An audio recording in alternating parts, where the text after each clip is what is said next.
He stood in the rain, selling apples, just trying to survive far from home. They pushed him aside, like he was nothing. Then one woman knelt in the mud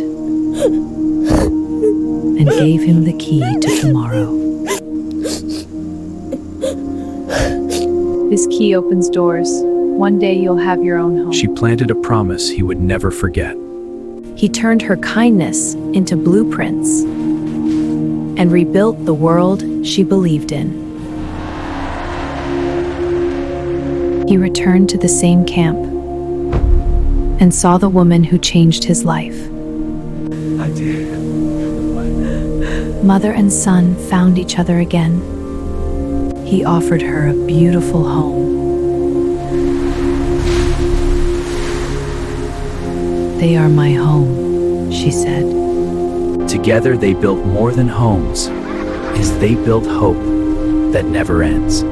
Kindness isn't a destination. It's a life shared forever.